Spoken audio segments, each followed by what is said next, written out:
قصص عربية. Ang nakalimutang maharlika. Sa isang mundo kung saan nagtatago ang luma at bag at ang mga nakalimutang kwento ay nananatiling nakatago sa anino ng panahon, may mga natatanging kaluluwa na nangangahas na ilantad ang nakaraan. Si Oliver ay isa sa mga natatanging kaluluwang iyon. Bagamat siya ay 16 na taong gulang pa lamang, taglay niya ang di matatawarang kasabikan para sa pagtuklas at may likas na galing sa paghahanap ng gulo sa mga lugar na hindi inaasahan. Sabi nga ni Lola, pinakamagandang kwento ay yung hindi pangkaraniwan.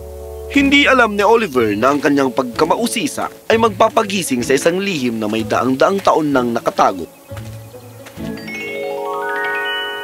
Isang lihim na matagal nang pilit kinalimutan ng mga taga-Nayo. Layuan mo ang isinumpang kastilyo, iho. Ang madilim na mic ay nananatili roon, naghihintay na bihagi ng mga pabaya. Pasensya na, pero kailangan ko itong makita ng personal. Habang si Oliver ay mas malalim na naglalakbay sa pinakaloob ng nakalimutang kastilyo, hindi niya maiwasang maramdaman na may mga di nakikitang mata na nagmamasid sa bawat kilos niya.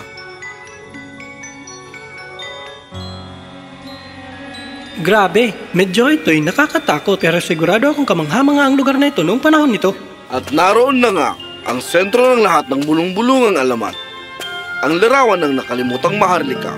Tila sinusundan ng kanilang mga mata si Oliver habang siya'y lumalapit.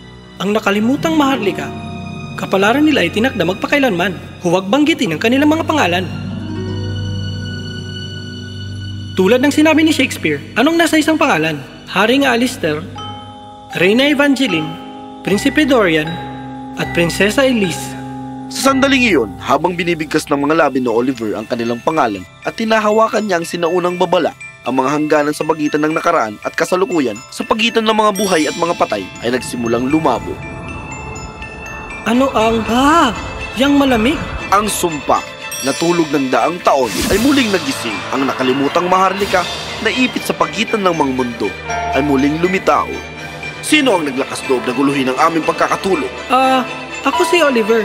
Hindi ko sinasadyang gabalayan ng sino man. Kalma aking mahal, siya'y bata lamang sa mundo ng mga buhay. Batang nilalang, ikaw ang nagmulat sa amin mula sa mahabang sumpa. Marahil ikaw ang susi sa aming kaligtasan. Sumpa? Kaligtasan? Hindi ko maintindihan. Siyempre hindi mo alam. Isa ka lamang karaniwang tao. Paano nga ba niya kayang sirain ang aming sumpa? Ngunit kapatid, hindi mo ba nakikita? Siya ang kauna-unahang nakarating sa atin sa loob ng mga siglo. Kailangan natin magtiwala. Ano? Anong sumpa? Paano ko makakatulong? Mag-ingat ka, bata. Ang katotohanan ang hinahanap mo ay may malaking kapalit. Handa ka bang bayaran ito? Hanapin mo ang katotohanan, Oliver. Ito ang tanging paraan upang kaming lahat ay makalaya.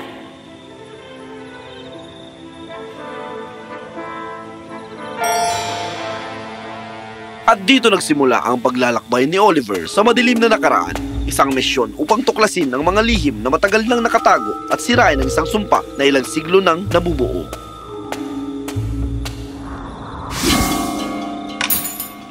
Oliver, kailangan mo kaming tulungan. Pakiusap. Gusto ko kayong tulungan, pero paano? Makinig ka ng mabuti. Meron akong palaisipan para sa'yo.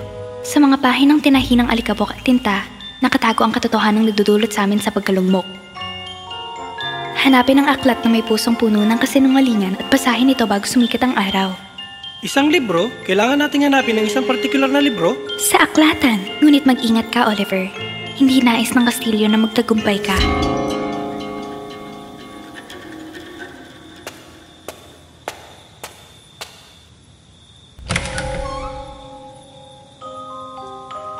Wow!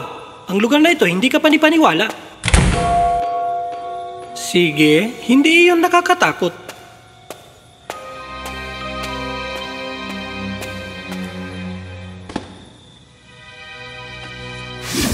Tandaan mo, Oliver, isang pusong puno ng kasinungalingan.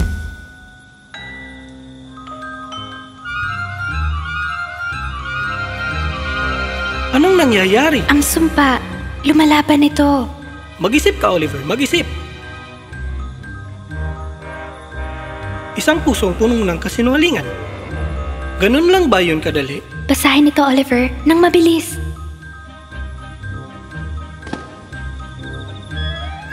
Ako, ang salamangkero, ay dating naglingkod kay Haring Alistair ng buong katapatan. Ngunit sa bisperas ng tag-init, natuklasan ko ang isang katotohanang napakadilim, napakapait, na yumanig sa mga pundasyon ng kaharian.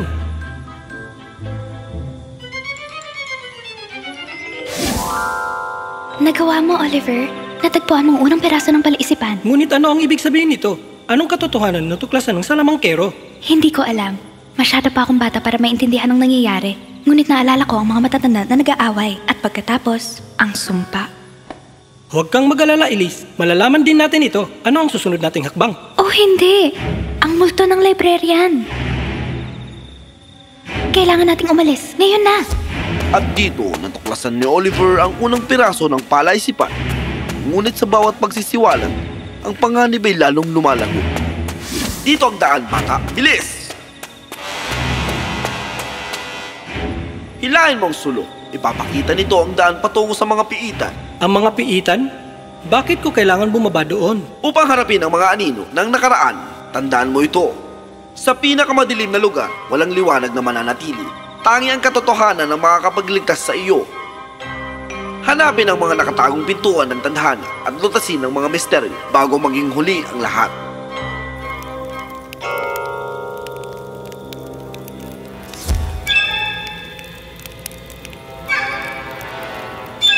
Sige, Oliver. Kaya mo ito. Hanapin mo lang ang nakatagong pinto at...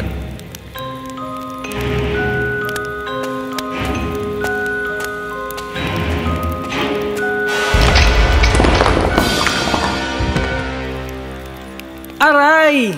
Tala para sa sarili. Mag-ingat sa paglalakad sa sinumpaang kastilyo. Mag-ingat ka, Oliver. Puno ng mga patibong at ilusyon ng mga piitan. Magtiwala ka sa iyong mga kutob.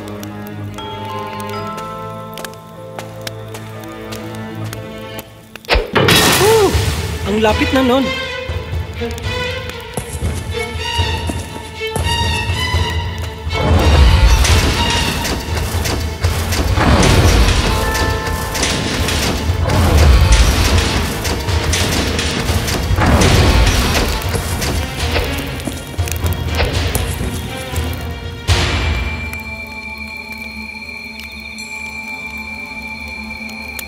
Harapin ang iyong mga takot. Ano kayang ibig sabihin nun?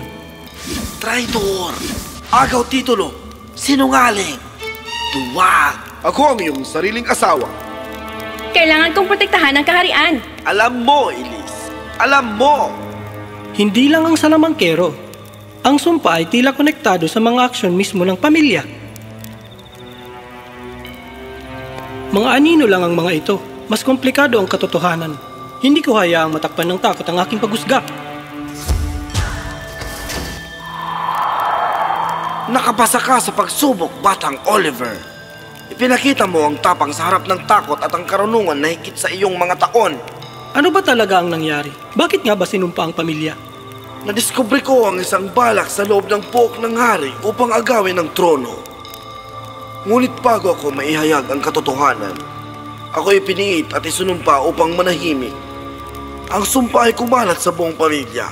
Iniwan silang nakakulong sa ganitong limbo. Sino ang may pakana nito ang lahat? Yan ang kailangan mo pang tuklasin.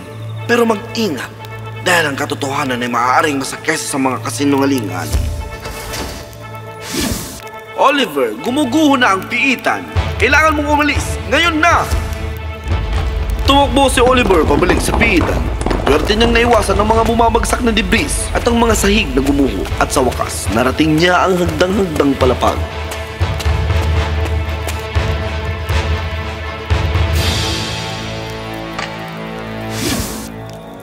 Magaling, Oliver.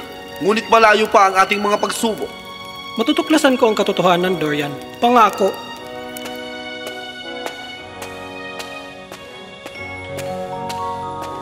Ang silid ng trono. Dito nga siguro. Sana tama ako na ito ay isang paghahanap para sa kapangyarihan. Malayo na ang narating mo, bata. Ngunit handa ka na ba para sa huling katotohanan? Oo, gagawin ko ang lahat para maalis ang sumpa ng pamilya. Anong nangyayari? Ang sumpa ay mas lalong lumalakas habang tayo'y papalapit sa katotohanan. Habang mas marami tayong natutuklasan, mas lalo itong lumalakas. Kung ganon, anong pag-asa meron tayo? Harapin natin ang katotohanan. Lahat ng ito, Kailangan natin itong lampasan. Gaano man ito kapait, ito lamang ang tanging paraan. Kaya pala, nakarating na ang bat hanggang dito. Aba, nakakainis. Ngunit handa na ba kayong lahat sa kung anong ibig sabihin nito? Ikaw ang nawawalang piraso, ang kapatid ng hari. Kailangan nating sabihin sa kanya ang lahat. Kung hindi ay lahat tayo mapapahamak, pati ng batang buhay pa. Sabihin kanino? Ano? Cedric, anong ginagawa mo dito? Pakiusap, kailangan kong malaman ang totoo. Kailangan ninyong aminin ang lahat. Lahat ng bagay. Ito lamang ang tanging paraan upang masira ang sumpa. Kami ang nagbalak na patalsikin si Alistair. Kami naniniwala na hindi siya karapat-dapat mamuno. Nakumbinsi kami ni Tio Cedric na ito'y para sa kabutihan ng kaharian. Ako'y nakipagsabuatan laban sa iyo, Alistair. Evangeline, paano mo ito nagawa? Totoo ito, Ama. Plano naming patalsikin ka. At gagawin ko ulit ito. Alistair, ikaw ay mahina, hindi ka karapat-dapat sa korona. At nang matuklasan ng pakialamerong salamangkero ang plano namin, isinumpa namin siya sa katahimikan. Pero siya pa rin ang huling tumawa, hindi ba? Nagsagawa ako ng huling mahika bago tuluyang may taboy ang aking espiritu. Isang sumpa upang ikulong kayong lahat hanggat hindi inaisasambit ang katotohanan. Hindi ako naging hari na nararapat. Ang sarili kong pagkukulang ay nagtulak sa aking pamilya na ipagkanulo ako. Gayunpaman, ang aming pagtataksil ay walang kapatawaran. Nabulag kami ng aming ambisyon na naging sanhi ng pinsala. Kami ay nagkamali. Lahat kami.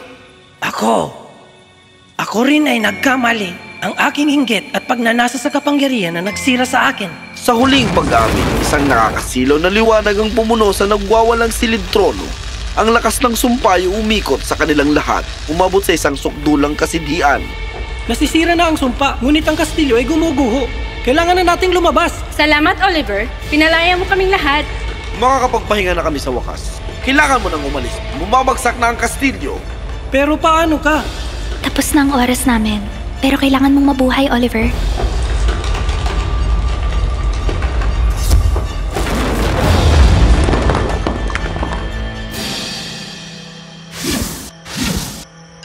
Oras ng paghuhusga ay dumating na. Batang Oliver, malayo na ang narating mo, ngunit may isang huling pagsubok pa na natitira.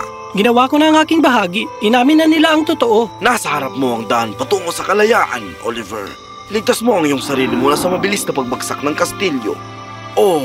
Maaari kang manatili at tulungan ang pamilyang hari na makamit ang kanilang pagtubos. Ngunit mag-ingat, ang pagkatalo ay maaaring magtali sa iyo dito magpakailanman. Oliver, ginawa mo na ang higit pa na kinakailangan. Iligtas mo na ang iyong sarili. Pakiusap, huwag mong ibigay ang lahat para sa amin. Mananatili ako. Karapat dapat silang magkaroon ng kapayapaan. Sige, ang iyong huling pagsubok. Ano ang iyong binibigay? Ngunit itinatago. Tanging tunay na pinapahalagahan kapag ibinabahagi sa iba.